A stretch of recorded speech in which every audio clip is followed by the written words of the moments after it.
bersikap teduh, kita berdoa di dalam hati kita masing-masing.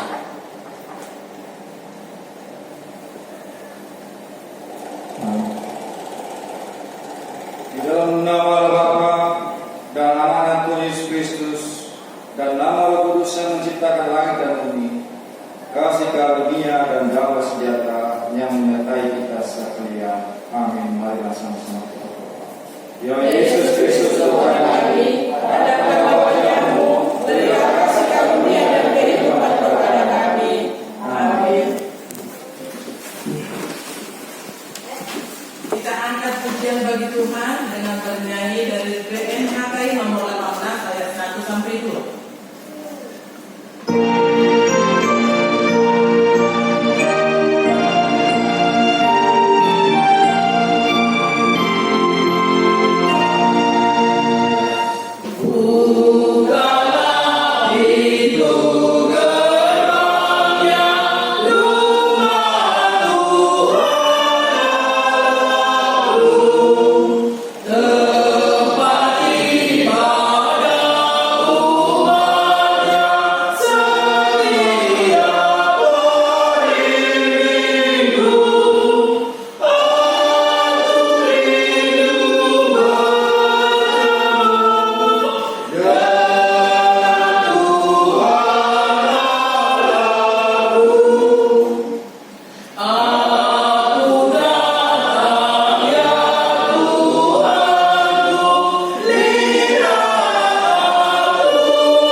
bersekutu di rumahnya yang kudus ini untuk bersembah sujud dan memuliakan namanya.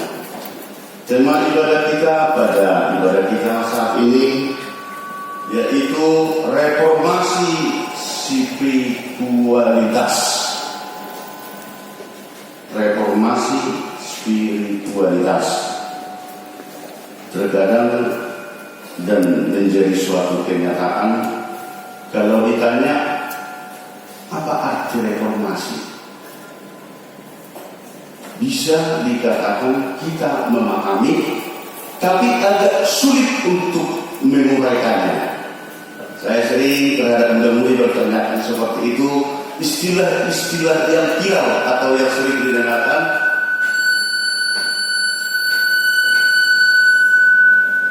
Sering saya pertanyaan apa artinya, tetapi kurang bisa mensuarakan secara dengan sebenarnya. Bapak Ibu yang terkasih dalam nama Tuhan Yesus Kristus, yang dimaksud di dalam tema kita saat ini yaitu reformasi, artinya perubahan terhadap sesuatu sistem. Perubahan terhadap sesuatu sistem. Spiritualitas artinya mental. Spiritual bisa agak sulit diberikan pengertiannya secara sepihak ataupun secara gampang karena banyak penafsiran ataupun definisi yang digali oleh orang-orang pintar. Tetapi pada intinya bahwa spiritualitas itu tadi bisa dikategorikan menjadi mental dan berhubungan dengan kerohanian. Berhubungan dengan kerohanian atau mental kerohanian. Mental kerohanian. Hubungan pribadi dengan Allah. Itulah Bapak Ibu yang dikatakan dengan spiritual. Sehingga reformasi spiritual bisa diartikan menjadi perubahan sistem atau perubahan sistem kerohanian atau mental kerohanian. Mana dalam bahasa dikatakan bahwa nulu di parodium. Bapak Ibu yang terkasih dalam nama Tuhan Yesus Kristus, sebelum kita jabarkan atau kita telusuri apa ayat yang sudah kita bacakan tadi, mari kita semakin memahami, mari kita semakin menguasai bagaimana dengan arti yang dikatakan ini tadi, yaitu reformasi. Suatu sejarah Bapak Ibu yang terkasih dalam nama Tuhan Yesus Kristus, kalau bapak-bapak dan ibu-ibu, saya yakin sudah mengetahui sejarah ini. Tetapi banyak muda-mudi atau RPB yang belum mengetahui sejarah yang terjadi di negara kita. Karena di sini masih banyak kelahiran tahun 2000-an ke atas.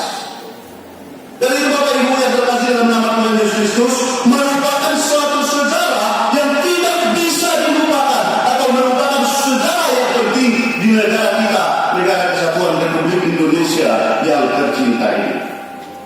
Pada tepatnya tanggal 21 Mei 1998 merupakan suatu momentum sejarah bangsa kita yang betul-betul sulit untuk dilupakan. Kenapa sulit dilupakan?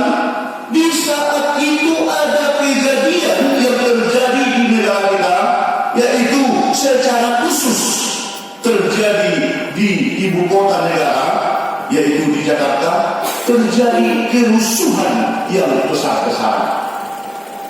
Terjadi pembakaran, pengerusakan, bahkan penjarahan, sampai yang paling tragis di saat itu terhadap pemerkosaan. Hal ini terjadi Bapak Ibu terhadap orang ataupun etnis tertentu. Ini menjadi suatu kisah nyata yang terjadi 21 Mei 1998 ada terjadi dengan etnis Tionghoa. Saya yakin Bapak Ibu mengingat kejadian itu yang betul-betul situasi yang terjadi di Jakarta. Sehingga di saat itu banyak etnis Tionghoa yang pergi ke luar negeri karena terancam akan kenyamanannya terkhusus yang di Jakarta. Mengapa hal itu terjadi Bapak Ibu? Karena banyak orang yang tidak terima, akan pemerintahan Orde Baru di saat itu. Tidak terima akan kepemimpinan Orde Baru di saat itu, karena sesuai dengan analisa begitu banyak orang bahwa pemerintahan itu dikatakan itu otoriter. Pemerintahan itu dikatakan situasi yang betul-betul tidak bisa memberikan harapan terhadap kemajuan negara Kesatuan Republik Indonesia. Dengan dasar itulah dikatakan terjadi yang dikatakan tadi adalah reformasi. Dari zaman Orde Baru berubah menjadi zaman reformasi, dan di saat itulah Presiden kita, Presiden Soeharto, tidak lagi menjadi presiden. Bapak Ibu yang terkasih, itu merupakan contoh atau definisi otentik yang dikatakan daripada reformasi. Atas ketidakpuasan, atas ketidakterimaan dari banyak orang, maka dikatakanlah itu dari reformasi, dari Orde Baru menjadi zaman reformasi. Bapak Ibu yang terkasih, kalau kita hitung mulai dari tahun 1998 hingga saat ini sudah memasuki usia 22 tahun. 22 tahun. Yang menjadi suatu pertanyaan, apakah tujuan reformasi yang dilaksanakan di 21 Mei tahun tahun 1998 sudah menjadi nyata dirasakan oleh bangsa Indonesia? Sudahkah harapan reformasi itu bisa dinikmati oleh bangsa Indonesia? Dengan sebenarnya kalau kita lihat jawabnya belum. Tujuan reformasi di Mei 1998 tadi belum bisa dirasakan oleh bangsa Indonesia secara dengan kebenarannya. Betul, rejim daripada pemerintahan yang berkuasa di saat itu benar sudah berganti. Tetapi Bapak Ibu, apa yang terjadi sampai sekarang dalam praktek tujuan daripada reformasi itu belum terrealisasi dan belum terlaksana. Kenapa? Karena masih banyak dirasakan oleh bangsa Indonesia yang dikatakan itu dari ketidakadilan. Masih banyak dirasakan oleh bangsa Indonesia yaitu diskriminasi. Masih banyak juga dikatakan atau kita lihat di berbagai daerah yang terjadi yaitu intoleransi. Bahkan sampai sekarang menjadi musuh yang belum bisa diselesaikan, masih tetap berkembang, yang dikatakan itu korupsi di negara ini. Sesudah pergantian reformasi tanggal 21 Mei 1998, kalau kita hitung Bapak Ibu, sampai sekarang sudah 5 kali berganti presiden. Sudah 5 berganti presiden.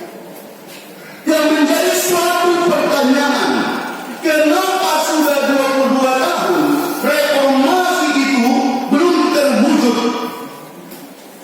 sesuai dengan tujuan reformasi yang dilaksanakan tahun 98. Apakah salah melaksanakan reformasi itu? Itulah Bapak Ibu dan muda-mudi yang diperjelas, yang diterangkan dalam khutbah pada minggu ini yang sudah kita bacakan secara bergiliran tadi. Hal itulah yang dipertegas berbeda reformasi yang terjadi di negara atau yang dilaksanakan oleh bangsa Indonesia dengan reformasi yang dibuat oleh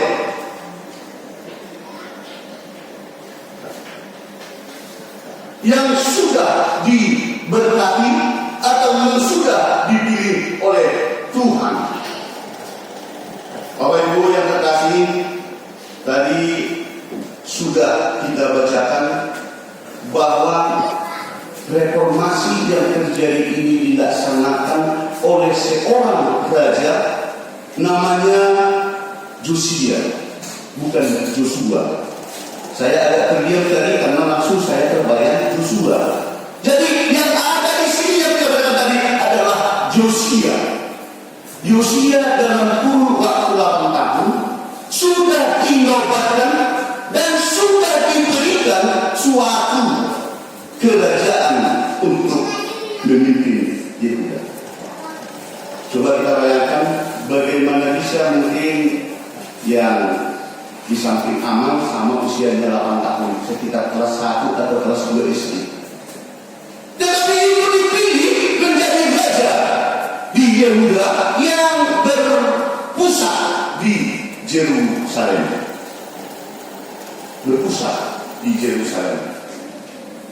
Bapak Ibu yang terkasih, sesuai 2 Raja-Raja 22 ayat 2 menjawab demikian, menjawab pertanyaan atau menjawab situasi daripada kebingungan.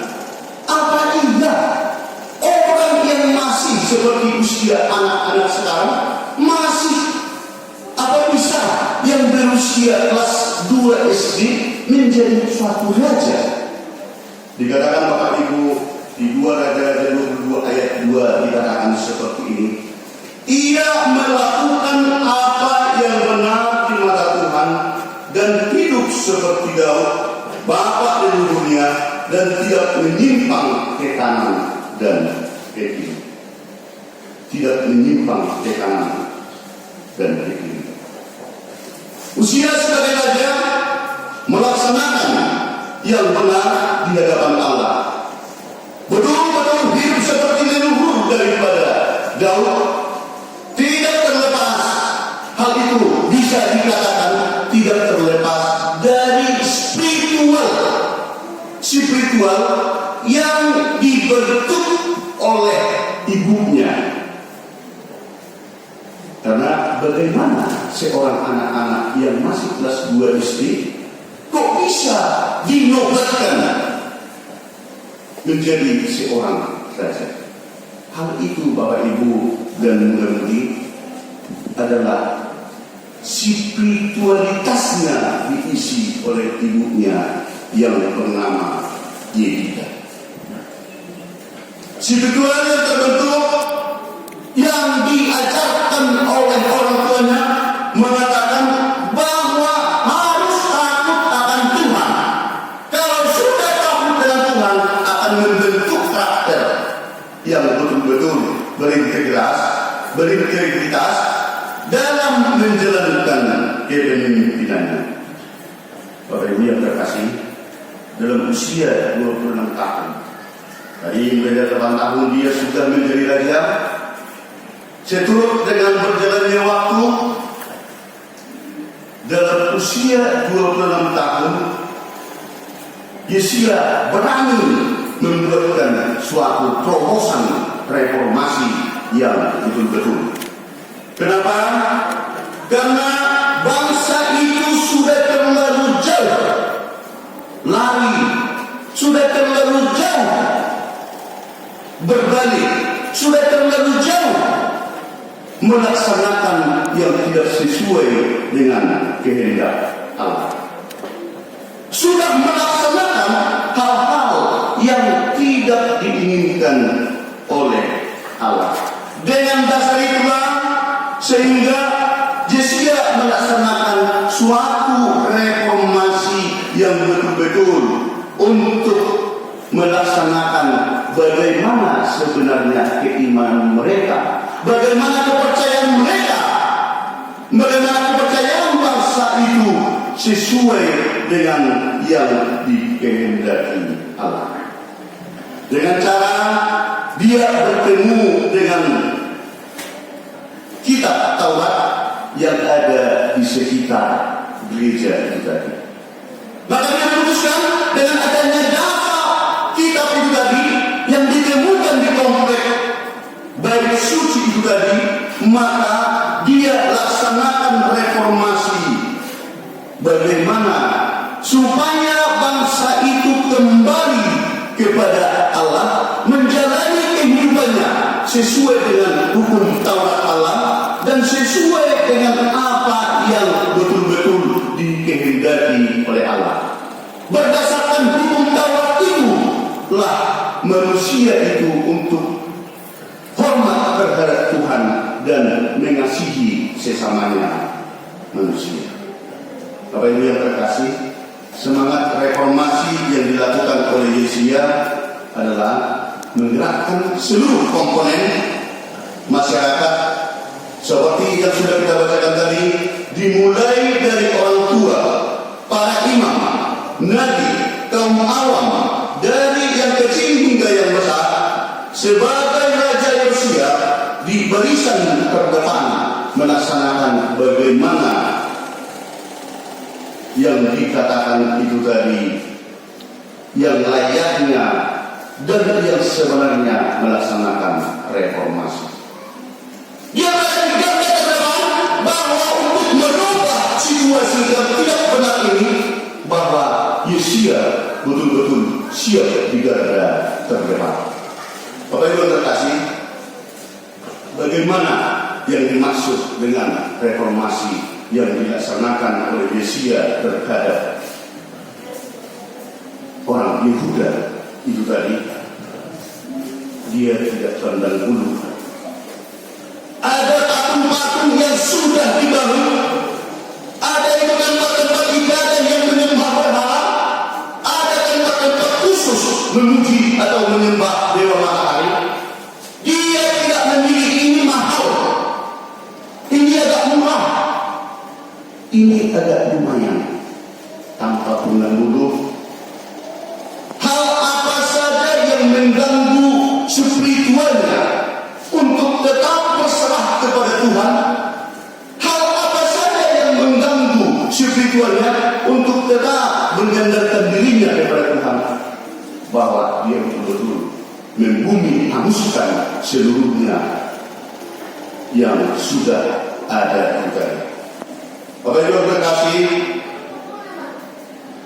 apa yang dimaksud dan bagaimana yang dikatakan beda daripada reformasi yang terjadi di negara kita seperti yang kita ceritakan tadi dengan reformasi spiritualitas yang dilaksanakan oleh Yesia, bahwa reformasi yang terjadi di negara ini adalah dikatakan dan yang terjadi pemimpinnya yang ganti, pemimpinnya yang ganti.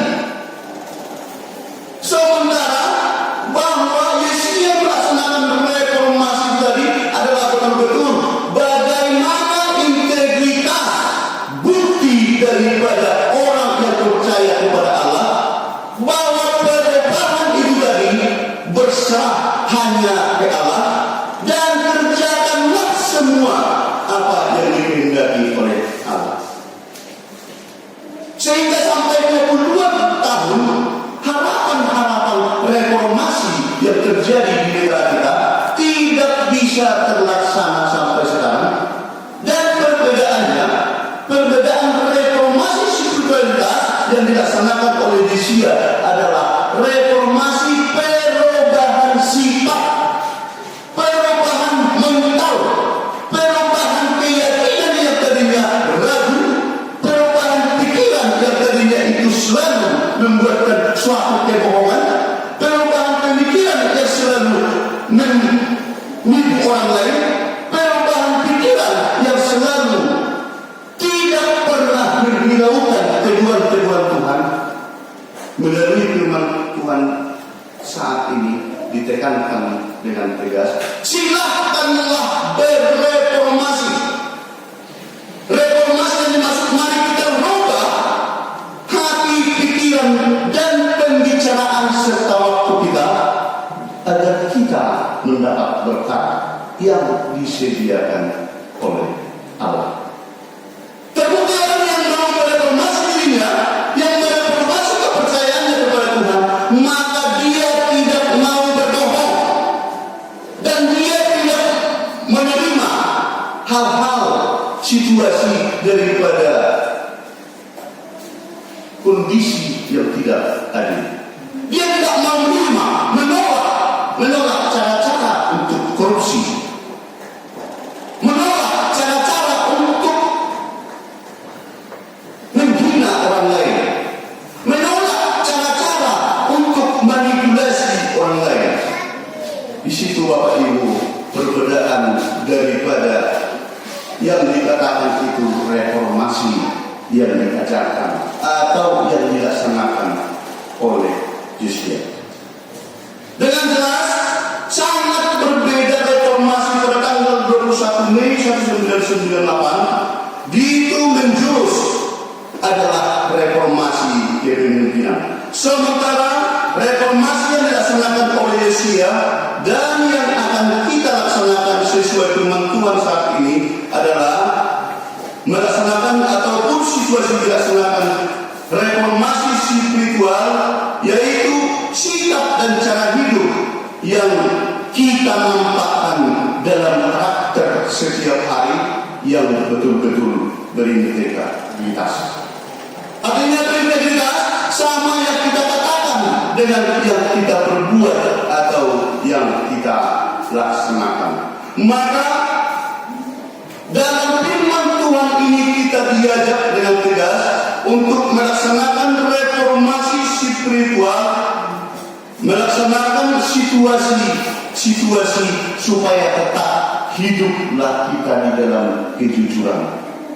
Yang kedua, kita berusaha mereformasi menolak kekerasan, menolak diskriminasi, menolak intoleransi, menolak kebohongan-kebohongan, menolak korupsi, menolak perlawanan dalam aturan yang sudah ditetapkan oleh pemerintah, menolak hal-hal kinerja orang yang melawan peraturan pemerintah, organisasi-organisasi yang dipercayakan Tuhan.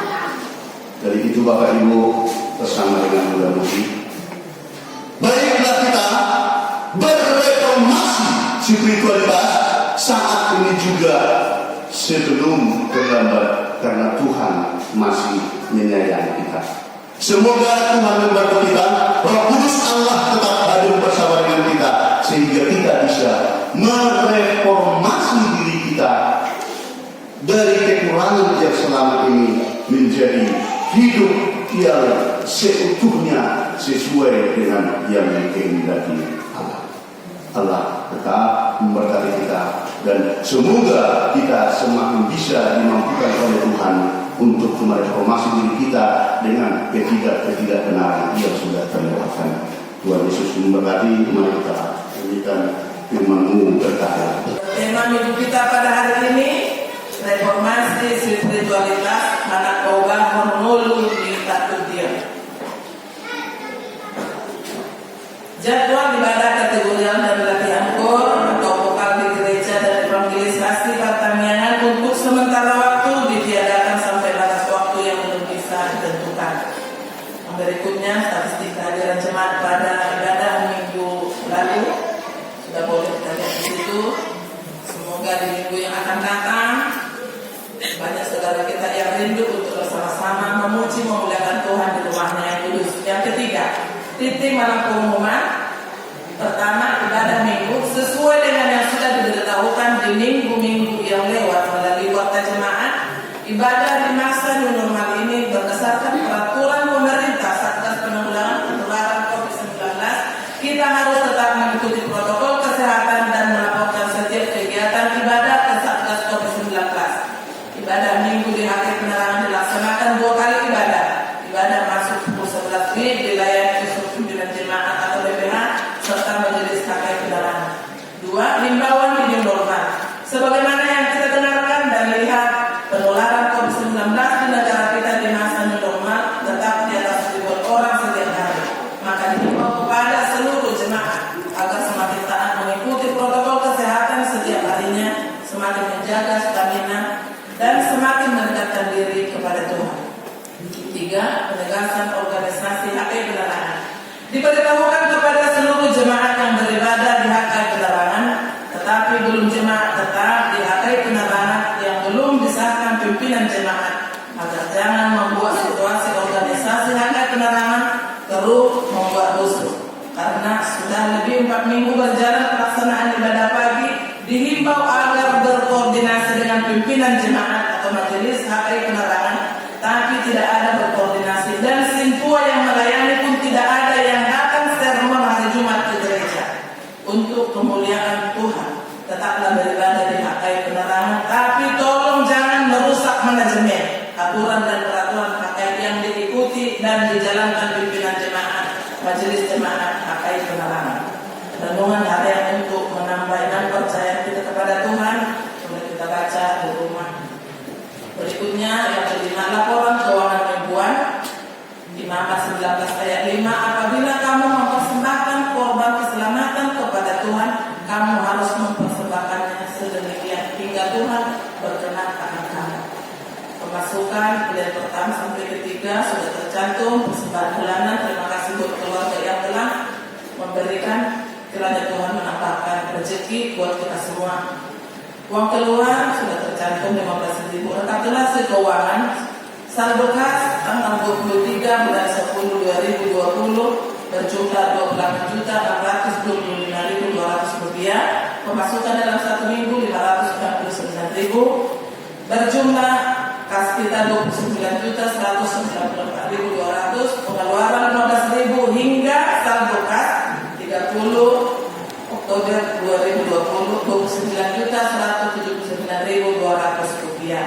Pemasukan harian tetap atas pembangunan kita. Pemasukan saldo kas pembangunan Rp3.441.000. Di kolom yang hitam tetap itu satu doa dan pengharapan kita kepada Tuhan terhadap keluarga Amang Betambunan dengan Bapak Muso terbuka hatinya untuk mengembalikan uang gereja kita. Tahun 2020 adalah tahun anak hakai. Untuk menambah, untuk mengingatkan kita kembali, tertulis di Amsal 3 ayat 11 ayat Amsal 3 ayat 11 sampai 12. Hai anakku, janganlah engkau menolak didikan Tuhan dan janganlah engkau bosan akan peringatannya, karena Tuhan memberi ajaran kepada yang dikasihinya seperti seorang ayah kepada anak yang disayanginya.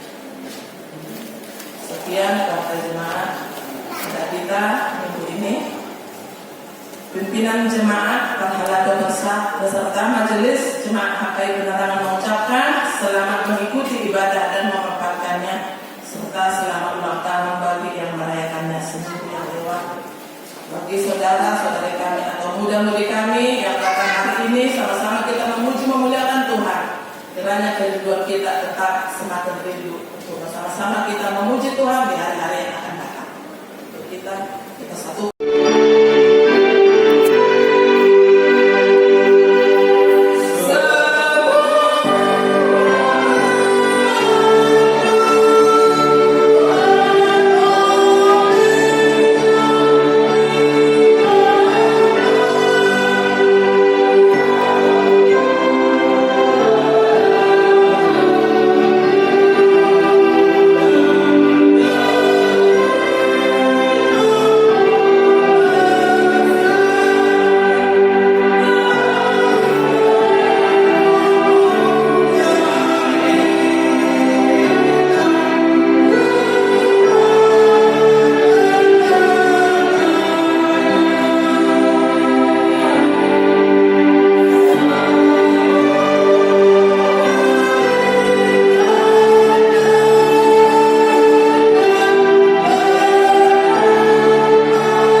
Terima kasih atas segala berkat dan karunia yang Tuhan berikan kepada kami. Kami mempersembahkan hidup kami dan berkat yang kami terima kepadamu. Terimalah ini menjadi persembahan yang harum di hadapan-Mu. Berkatilah persembahan ini dan ajarlah kami mempergunakannya menyatakan kerajaan-Mu di tengah-tengah gereja-Mu dan untuk dunia ini. Bukalah hati dan pikiran kami agar senantiasa bersukacita untuk memberikan persembahan kudus demi kemuliaan nama-Mu. Amin. Mari kita sama-sama berdoa dua kali. Bapa kami yang di surga, dikuduskanlah nama-Mu, datanglah kerajaan-Mu, jadilah kehendak-Mu di bumi seperti di surga. Berilah kami pada hari ini makanan kami secukupnya, dan ampunilah kami akan kesalahan kami, seperti kami juga mengampuni orang yang bersalah kepada kami. Jangan bawa kami ke dalam pencobaan, tetapi bebaskanlah kami dari yang jahat. Karena Engkau yang punya kerajaan dan kuasa dan kemuliaan sampai selama-lamanya. Amin. Agar kita pulang membawa berkat dari Tuhan dalam damai sejahtera, mari kita terima berkat dari Tuhan. Tuhan memberkati kita dan melindungi kita. Tuhan menyinari kita dengan wajah-Nya dan memberi kita kasih karunia. Tuhan menghadapkan wajah-Nya kepada kita dan memberi kita